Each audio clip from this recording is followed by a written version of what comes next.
Good morning, my babies.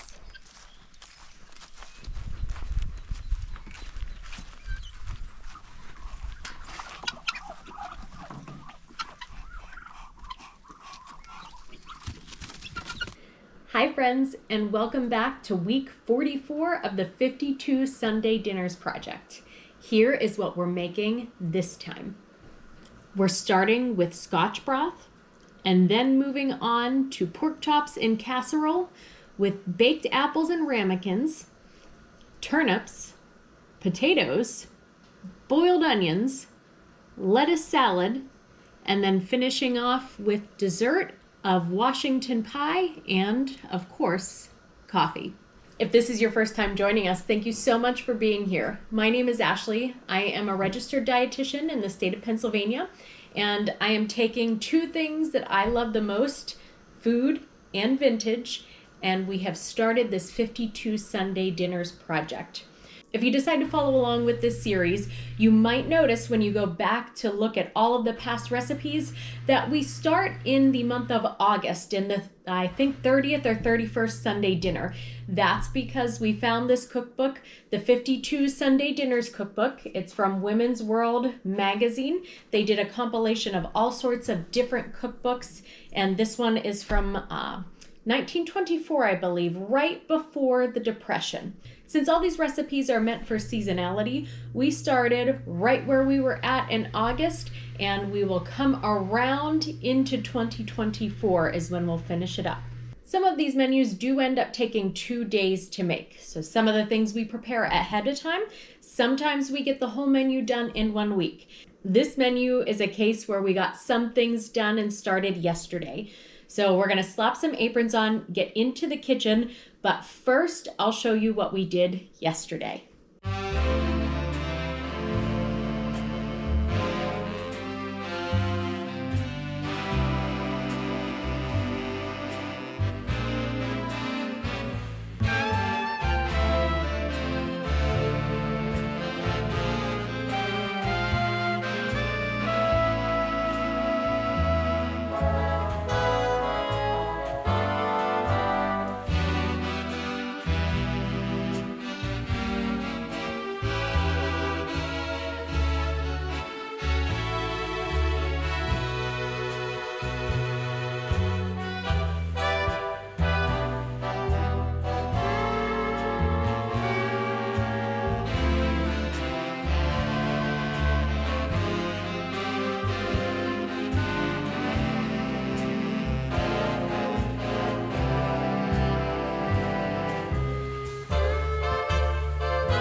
For this lettuce salad, first, the lettuce that I have is probably not the lettuce that they meant to be in the recipe. It says leaf lettuce, and it says to maybe either separate the leaves or to cut it into chunks. I have a whole thing of spring mix and shredded iceberg lettuce, and I don't want all of that to go to waste. I just felt like if I went and bought a whole separate thing of lettuce, we wouldn't be able to eat all this lettuce in time. And so we're gonna use that lettuce.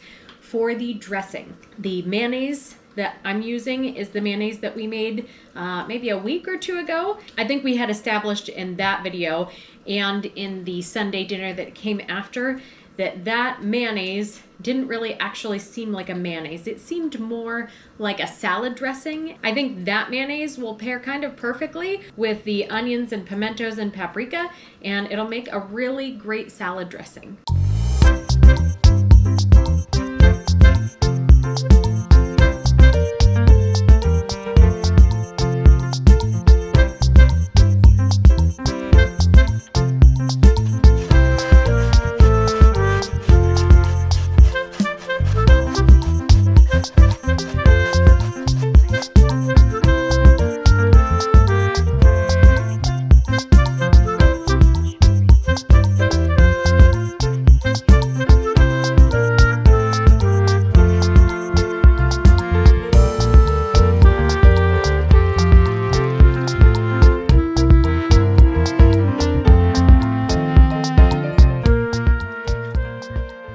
For the boiled onions, I feel like they probably meant those smaller white, maybe the pearl onions, and if not the pearl onions, maybe something that's just a lot smaller than what a standard onion is now. And so what I think I'm gonna do is cut them in half or in quarters to boil them. I'm not sure if that will change things from a flavor perspective, certainly from a texture perspective. I think it will be better to do it that way, to have smaller chunks than to have giant boiled onions. Although, I don't know, a boiled onion is pretty tasty. I'd eat a whole boiled onion, I don't know.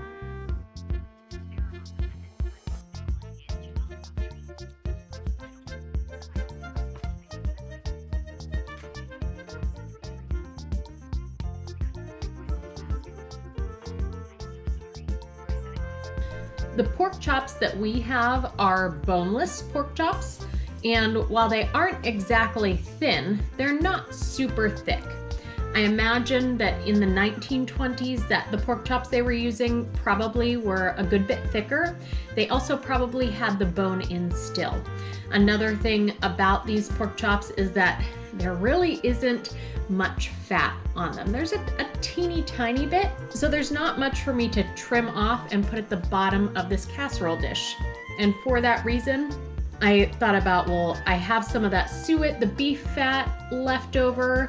I had some of that lamb fat from the lamb neck, and we also have some of the fat salt pork. While that fat salt pork is cured, so it won't really be exactly the same, it'll be close enough, I think, compared to using something like the lamb fat, which is probably a little more of that kind of gamey taste to it, or the beef fat, which, while it's pretty mild, has a more beefy taste.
Everything is ready to try, and we're going to start off with the Scotch broth. I don't have a ton of experience with lamb. I've had lamb chops maybe once or twice, I think, in my lifetime, and of course a gyro and maybe something else with lamb in the dish, but definitely never a Scotch broth. I really like the colors in this. You can see there's, with the parsley, There's a lot of green in there, the orange with the carrots. It looks very kind of fresh and it smells pretty good. It definitely smells like lamb. Ooh, goodness, calm down there. I know I definitely like soups with barley in it, so this is, I think, a really nice touch. I'll be excited to see kind of how the lamb fits in with the barley. But let's try it out here. I have a bite with a little bit of everything in there.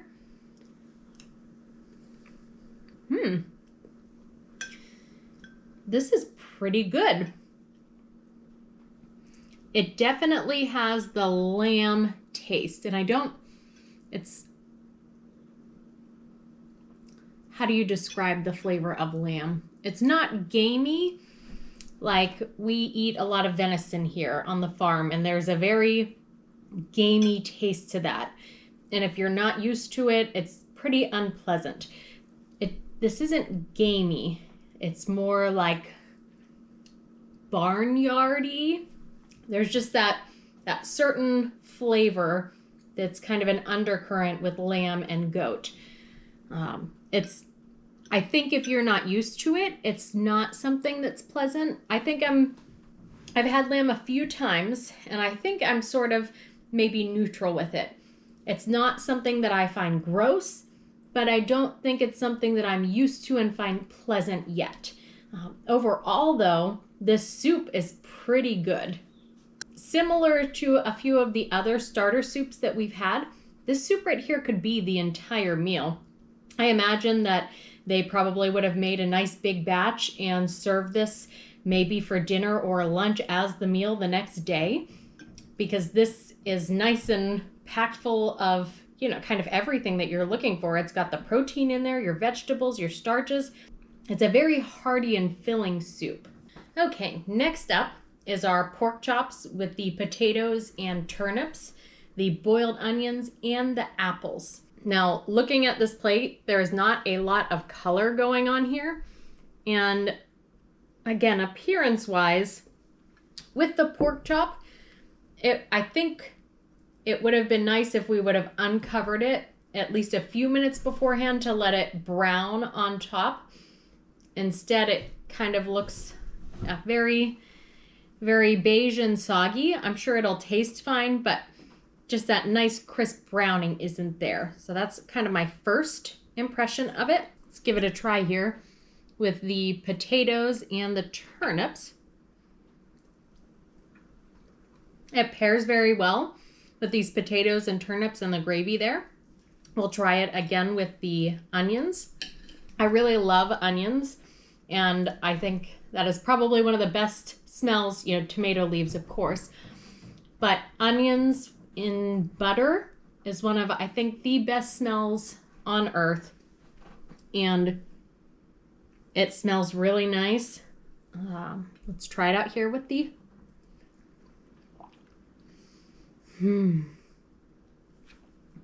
The onions just absolutely melt.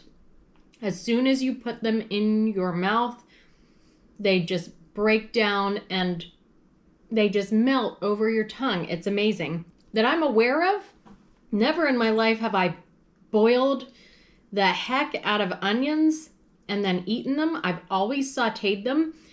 And usually, I think with any other vegetable, if you would say boil them for however long, an hour or so that we did these, I would think that that was the worst possible way that you could prepare a vegetable, because there's no flavor left in it. It just is boiled and gross. But these onions boiled like this, oh, it's amazing. It's certainly different than a sauteed and caramelized onion. There's a very different flavor to it there, but the texture and the flavor of this is wonderful. Boiled onions might start becoming part of my normal rotation. Okay, let's try it with this apple. I love that the baked apple is served as part of the dinner and not as a dessert afterward. I have distinct memories of my grandfather making us baked apples when we were young as a treat. And if I'm remembering correctly, I think the recipe had already been updated. He cored the apples and put cinnamon and sugar in there, but he cooked them in the microwave for us. I remember them being very delicious. And I think, if I remember correctly, we did have them in the fall. Let's get this open here. There's a nice syrup forming. I don't know if I was supposed to keep these covered or not. There's a good amount of syrup in there. It's still about halfway up this apple. And so I'm wondering if maybe we were supposed to bake it uncovered so that some of that liquid could evaporate a little bit. But either way,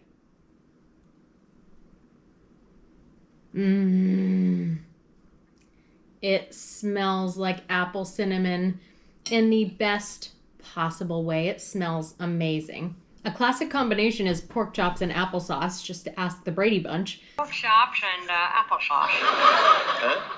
We're having pork chops and applesauce. So I imagine that these baked apples with this pork chop is going to be very good. And these apples, again, came from the farm here. We picked these apples ourselves. It smells really nice together. That tastes really good. I actually might prefer to just eat this apple. Let's see.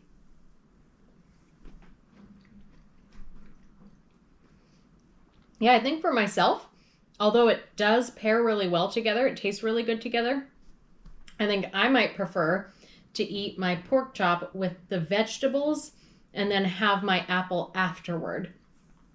But that's just me and my thought. You get to eat it however you like. Next, we have our lettuce salad, which I think is a really nice way to break up this meal that we've had so far. We're adding a nice crunch where everything else, again, I think we kind of see a pattern here. A lot of what we're eating is very soft in all of our other meals, and then they kind of add something as a crunchy feature, which would be the salad here. Now, that mayonnaise that we had before was, I think, really improved with the pimentos, the paprika, and the onions here. I think the dressing fits the salad very well. Now, for our Washington pie, here is how it turned out. It says to cut it in squares and cover in whipped cream that has been sweetened and flavored. And I wasn't sure if I was supposed to cut all this in squares and then cover the whole thing in whipped cream, but I think for the sake of there only being one person who's going to eat this, I'm going to just cut it into squares and hold the whipped cream separately and just put it on its own. So let's try and cut into this. Okay, it's a little hard on the top and at the corners, but slicing through, it's much more soft. So let's... It also, I cooked it at about 300 for a while, just till it looked like it was done. And it seems like maybe the middle has kind of collapsed a little bit, so maybe I should have let it cook a little bit longer, but we'll see how it turned out inside. When I have my choice of things, I prefer a middle piece of things, so we're gonna go right out of the middle here. This definitely looks much more like a cake than a pie. I don't know about you, but when I think about a pie, I think about a crust and some sort of a filling. That's kind of what constitutes a pie for me. So either usually fruit, a crust with fruit in the middle, or maybe some sort of a pudding or cream in the middle. And we'll get some whipped cream on here. Let me get myself a new fork. It smells good. It definitely smelled better before it baked, so the batter smelled really good, and it smelled amazing while it was baking. It doesn't smell quite as good as it did in the baking process and in the batter, and I will admit I tasted the batter. I did lick the whisk before I put it into the sink, and the batter tasted delicious. So I do have high hopes for this. It doesn't look like much in the pan there, but I am excited about it. We're going to cover it in our whipped cream. The whipped cream does say to sweeten and flavor. I don't know what it wanted us to flavor with. I would imagine vanilla would be the natural flavoring, but I chose to do almond. I thought it would be a nice, I guess, maybe something different, something that would pair well with the vanilla in the cake. But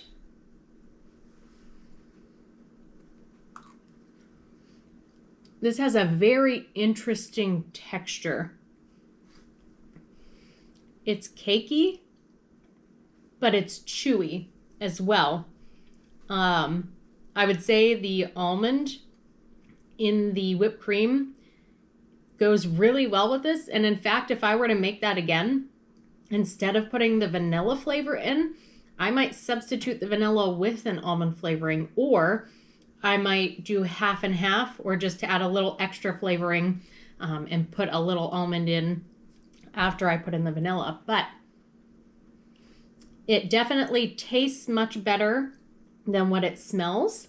And yeah, the texture is really great. This strikes me, this cookbook is pre-Great Depression, but this pie almost strikes me as something that you would make during the Depression. There weren't a ton of ingredients, and the ingredients we did have in this pie, cake, whatever it is, they were very cheap ingredients, and I guess maybe eggs and sugar and flour that might have been a lot more hard to come by during the Depression. But as far as today goes, this is a really economical dessert, and it's really good, and it's really different. Well, I'm looking at it right now.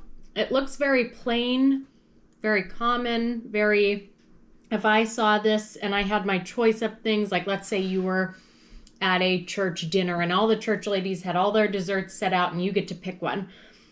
This wouldn't be the one that I would go for looking at it. It kind of just looks like dry, boring cake. But there's something about the chew of this that's really, really pleasant. Overall, nutrition-wise, I love this menu. The soup that you start off with is very high in lean protein, and then you add to that a ton of vegetables and barley. It's a really nutrient-dense, packed meal all in itself. You could have stopped there, but then you add the pork chops, and they specified to do lean pork chops and have just a little bit of fat on the bottom there. And with that, you have turnips and potatoes. And then on the side of that, you also have boiled onions. So you have a bunch of vegetables there. Then after that, or with that, I guess, you have your baked apple. So you've got fruit in there. And then the next course is your lettuce salad. So you have a nice raw green vegetable to add to that. And again, the amount of fat kind of sprinkled throughout here with the mayonnaise, with the gravy. The people in the 1920s were probably much more active than what we are now. So the fats in this meal are also providing a lot of energy, and they're helping to absorb some of those fat-soluble vitamins. The Washington pie at the end, which I think is more like a cake, but while it wasn't a nutrient-dense dessert, the rest of the meal, I think, really made up for it, and that was a really nice treat at the end. So overall, this menu went really well together, and I think was a very healthy, wonderful meal for somebody in the fall. Thank you so much for being with us today. If you liked what you saw, please consider liking this video and subscribing to this channel so that you can continue to watch each week as we continue to work through these menus. Join us next week where we'll be making several things that I am unfamiliar with in this day and age, including cold Norwegian pudding and leg of mutton. See you next week.